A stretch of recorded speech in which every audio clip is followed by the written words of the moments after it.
ಇದು ಒಂದು ವಿಶಿಷ್ಟ ಕಾರ್ಯಕ್ರಮ ಉಟುಗನೂರು ಮಠದ್ದು. ಉಟುಗನೂರು ಅನ್ನೋದಕ್ಕಿಂತಲೂ ಮೊನ್ನೆ ಶಿವರಾತ್ರಿ ದೇಶಿಕೇಂದ್ರ ಮಹಾಸ್ವಾಮಿಗಳು ಉದಕನೂರು ಅಂತ ಅಪ್ಪಣೆ ಕೊಡಿಸಿದ್ರು ಈ ಊರಿಗೆ.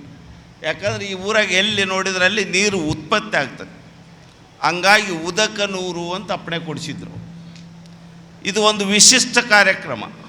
3 ತಿಂಗಳ ಹಿಂದೆ ಜ್ಯೋತಿ ಯಾತ್ರೆ ಪ್ರಾರಂಭ ಆಯಿತು ಅಲಬನೂರಿನಿಂದ. ಅದಾದ ಮೇಲೆ 10ನೇ ತಾರೀಕು ಬಸವ ಪುರಾಣ ಪ್ರಾರಂಭ ಆಯಿತು. 30ನೇ ತಾರೀಕು ಪಟ್ಟಾಧಿಕಾರ, 1ನೇ ತಾರೀಕು ಸಾಮೂಹಿಕ ಮದುವೆ, 2ನೇ ತಾರೀಕು ಉಡಿತುಂಬ ಕಾರ್ಯಕ್ರಮ, 3ನೇ ತಾರೀಕು ರೈತ ಸಮಾವೇಶ, ನಾಳೆ ಲಕ್ಷ ದೀಪೋತ್ಸವ. ಈ ರೀತಿ ಸಮಾಜಕ್ಕೆ ಮತ್ತು ಮಹಾಜನತೆಗೆ ಅನುಕೂಲವಾಗುವಂತಹ ಕಾರ್ಯಕ್ರಮಗಳನ್ನು ಹಮ್ಮಿಕೊಂಡು ಸುಮಾರು ದಿನಗಳಿಂದ ಸನ್ಮಾನ್ಯ ಬೋಸರಾಜ್ ಅವರು ಮೊದಲುಗೊಂಡು ಬ್ಯಾಗ್ವಾಟ್ ಬಸನಗೌಡರ ಆದಿಯಾಗಿ ಎಲ್ಲರೂ ಶ್ರಮ ಪಟ್ಟದ್ರಿಂದ ಈ ಒಂದು ಕಾರ್ಯಕ್ರಮ ಯಶಸ್ವಿಯಾಗಿದೆ. ಈ ರೈತ ಸಮಾವೇಶ ಹೇಗಿದೆ ಅಂದರೆ ಹೆಚ್ಚು ಕಡಿಮೆ ಚತುರ್ಭುಜ ಇದ್ದಂಗಿದೆ ಇದು. ಒಂದು ಕಡೆ ಸರ್ಕಾರ, ಮತ್ತೊಂದು ಕಡೆ ಸ್ವಾಮಿಗಳ ಸನ್ನಿಧಾನ, ಮತ್ತೊಂದು ಕಡೆ ವಿಜ್ಞಾನಿಗಳ ಭಾಗವಹಿಸುವಿಕೆ, ಇನ್ನೊಂದು ಕಡೆ ರೈತರು. ಹಂಗಾಗಿ ಇವತ್ತು ನಾನು ಒಂದು ಅರ್ಧ ಗಂಟೆ ಸತ್ಯ ಮಾತುಗಳನ್ನು ಬಿಚ್ಚು ಮನಸ್ಸಿನಿಂದ ಆಡಬೇಕು ಅಂದ್ಕೊಂಡಿದ್ದೆ. ಯಾಕಂದರೆ ನಾವು ರೈತರು,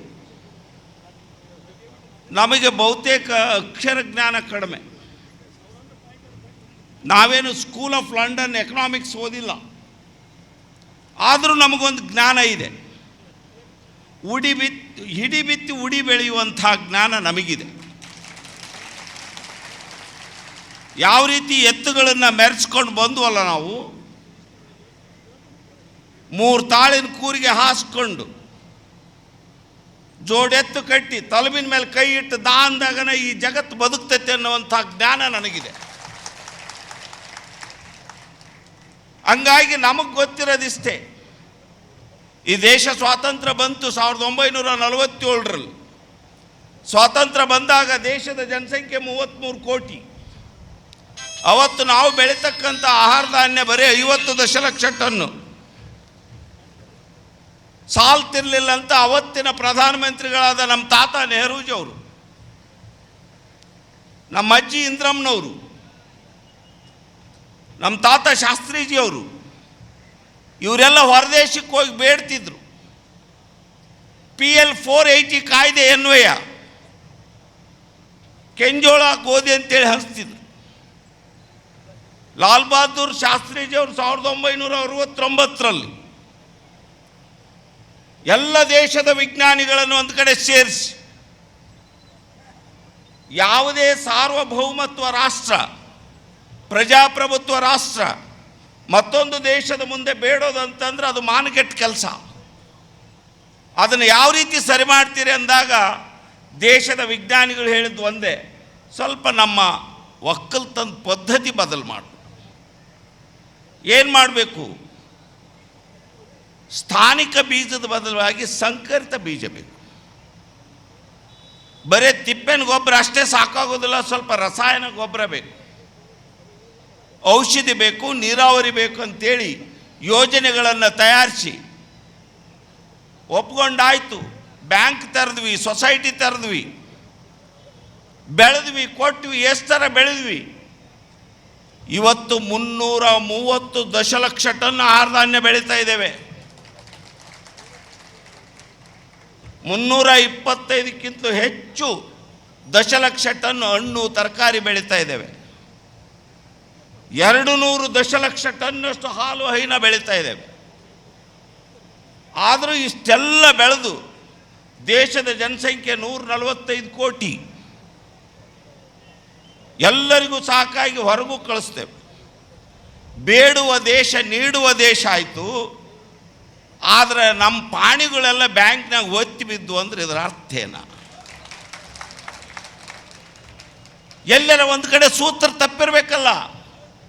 ಹಂಗಾಗಿ ಡಾಕ್ಟರ್ ಚನ್ನನಗೌಡರು ಒಂದು ವಿಶಿಷ್ಟವಾದಂಥ ವಿಷಯ ನನಗೆ ಕೊಟ್ಟಿದ್ದಾರೆ. ಕಾರ್ಖಾನೆ ವಸ್ತುಗಳಿಗೆ ಸ್ಥಿರ ಬೆಲೆ ಐತಿ, ನಮಗೆ ಹಾಕಿಲ್ಲ ಅಂತ. ಈ ದೇಶನ 150 ವರ್ಷದವರೆಗೂ ಬಗ್ಗಿಸಾಳದವ್ರು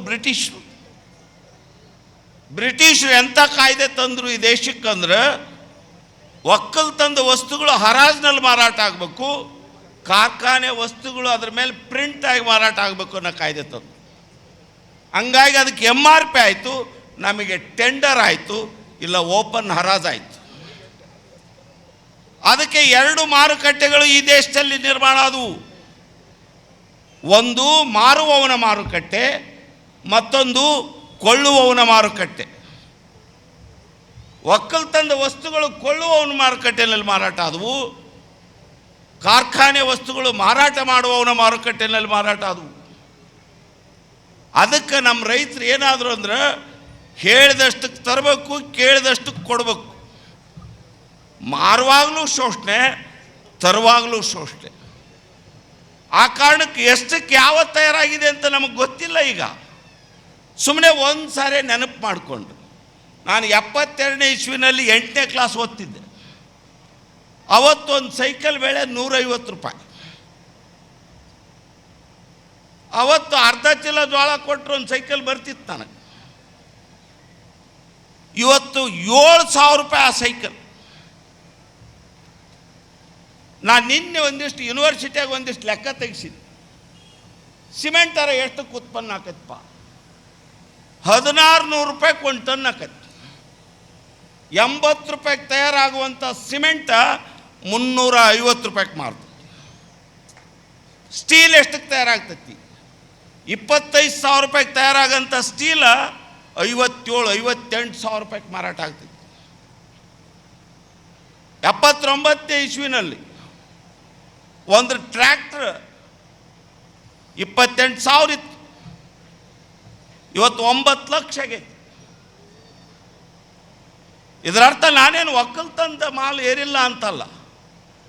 ಬಹುತೇಕ ಶರಣಪ್ರಕಾಶ್ ಪಾಟೀಲ್ ಸಾಹೇಬರು ಇದನ್ನು ಅರ್ಥ ಮಾಡ್ಕೊಳ್ತಾರೇನೋ ಅನಿಸ್ತದೆ. Arithmetical progression and geometrical progression. All agrarian commodities has been increased in arithmetical progression, whereas all other agricultural industrial commodities have been increased in geometrical progression. This is how exploitation of the farmer has been taken place in this country.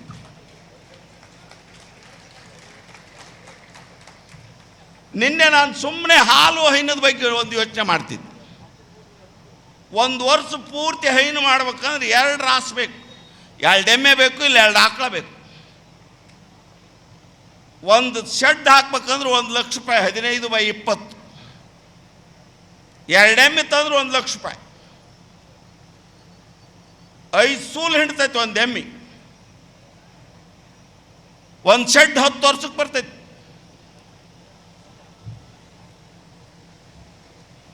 ಒಂದು ವರ್ಷ ಪೂರ್ತಿ ಒಂದು ಆಳು ಬೇಕಂತಂದ್ರೆ 500 ರೂಪಾಯಿಗೆ ಒಂದು ದಿನಕ್ಕೆ.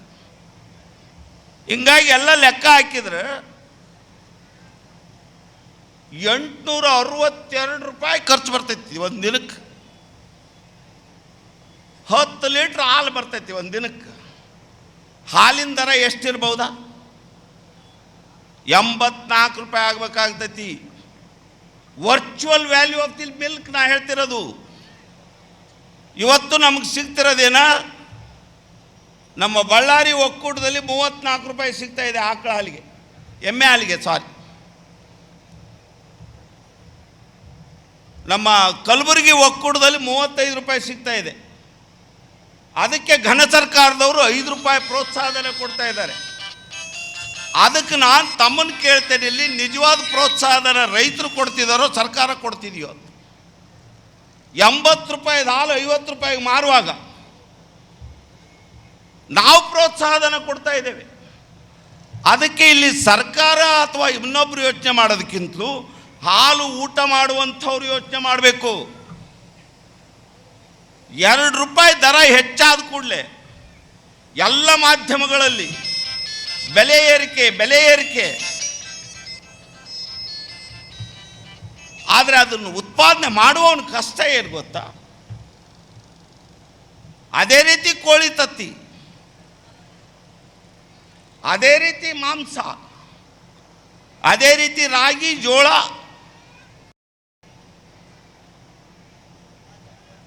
ಎಲ್ಲವುಗಳನ್ನು ತುಲನೆ ಮಾಡ್ತಾ ಹೋದಾಗ ಇದೇ ರೀತಿ ಇದೆ. ಮಂತ್ರಿಗಳಿಗೆ ಬೇರೆ ಕಾರ್ಯಕ್ರಮ ಇರೋದರಿಂದ ಇಂಥ ಉದಾಹರಣೆ ಬೇಕಾದಷ್ಟು ಕೊಡ್ಬೋದು. ನಾನು ಹೆಚ್ಚು ವಿಸ್ತಾರ ಮಾಡೋಕ್ಕೆ ಹೋಗೋದಿಲ್ಲ. ಇದೆಲ್ಲ ಸಮಸ್ಯೆ ಆಯಿತು. ಇದಕ್ಕೆ ಪರಿಹಾರ ಏನಾದರೂ ಇದೆಯೇನ? ಹೌದು, ಇತ್ತೀಚೆಗೆ ನಾವು APMC ಕಾಯ್ದೆ ತಿದ್ದಿದ್ವಿ ಒಂದಿಷ್ಟು, ನಮ್ಮ ರಾಜ್ಯ ಸರ್ಕಾರದಿಂದ. ಕೇಂದ್ರ ಸರ್ಕಾರವನ್ನು ತಿದ್ದಿತ್ತು, ಅವ್ರು ವಾಪಸ್ ತಗೊಂಡ್ರು. ರೈತ ತನ್ನ ಮನೆಯಲ್ಲಿ ಮಾರಬಹುದು.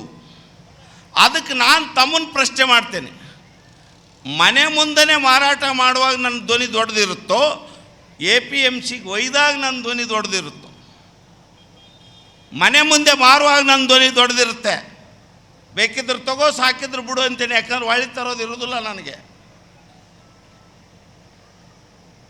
ಅದ್ರ ಬದಲಿ ಮನೆ ಮುಂದೆ ಮಾರಾಟ ಮಾಡುವಂಥ ಹಕ್ಕು ವಾಪಸ್ ಹೋಗ್ಬಿಡ್ತೀಗ.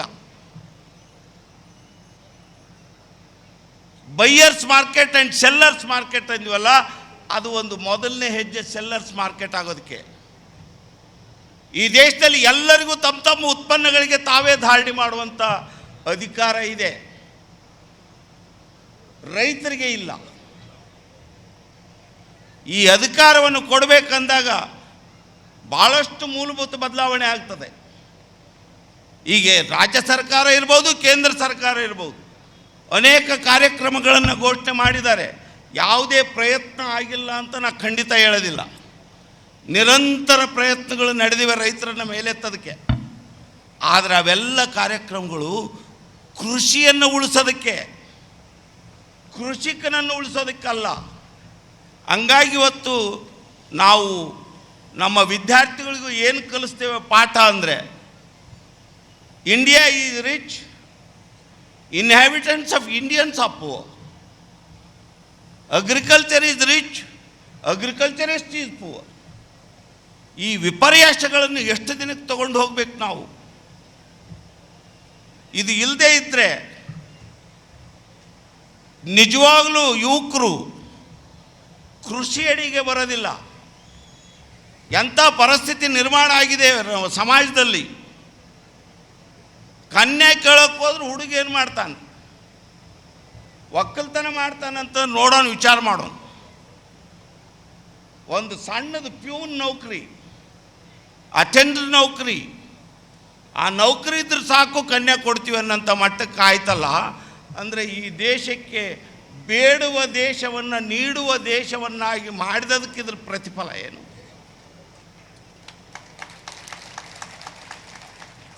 ಈ ಎಲ್ಲ ವಿಚಾರಗಳ ಬಗ್ಗೆ ಇವತ್ತೇನು ನಮ್ಮ ಮರಿಬಸವರಾಜ ದೇಶಿಕೇಂದ್ರ ಮಹಾಸ್ವಾಮಿಗಳು ಮಾಡಿದಾರಲ್ಲ, ಭಾಳ ಸ್ತುತ್ಯ ಕಾರ್ಯ ಮಾಡಿದ್ದಾರೆ.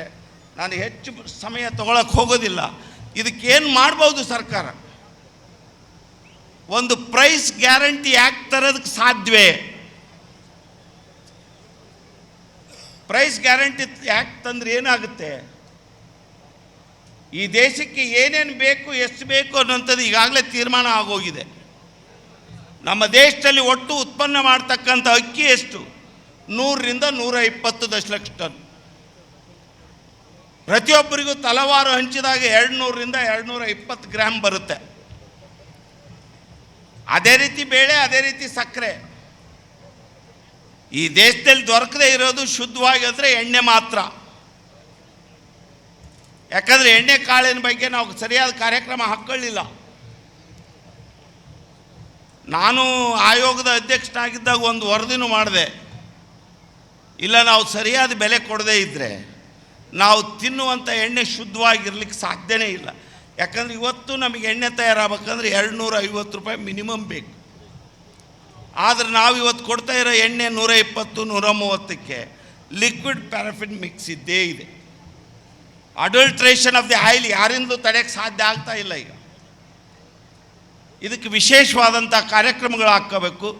ನಾನು ಕೇಳ್ಕೊಳ್ಳೋದಿಷ್ಟೇ, ಇಲ್ಲಿ ಸರ್ಕಾರದ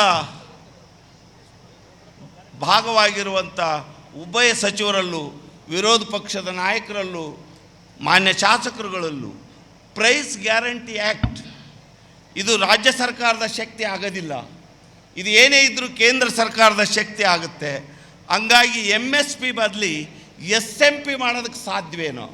ಈಗೇನಿರೋಂಥದ್ದೇನು ನಮ್ಮಲ್ಲಿ ಮಿನಿಮಮ್ ಸಪೋರ್ಟ್ ಪ್ರೈಸ್, ಇದ್ರ ಬದಲಿ ಸ್ಟ್ಯಾಟ್ಯುಟರಿ ಮಿನಿಮಮ್ ಪ್ರೈಸ್ ಆ್ಯಕ್ಟ್ ಏನಾದರೂ ಎನಾಕ್ಟ್ ಮಾಡಿದರೆ ಆಗ ಒಂಚೂರು ನಮ್ಮ ರೈತರಿಗೆ ಸ್ವಲ್ಪ ನಿರಾಳತೆ ಬರ್ಬೋದು. ಹಾಗೆ ಅಂತ ಹೇಳ್ತಾ ಇಲ್ಲಿ ಒಂದೆರಡು ಅನಿಸಿಕೆಗಳನ್ನು ಸಂಕ್ಷಿಪ್ತವಾಗಿ ತಮ್ಮಲ್ಲಿ ಹಂಚಿಕೊಳ್ಳಲು ಅವಕಾಶ ಮಾಡಿಕೊಟ್ಟಂಥ ಮಠದ ಎಲ್ಲ ಸದ್ಭಕ್ತರಿಗೂ, ವೇದಿಕೆ ಮೇಲೆ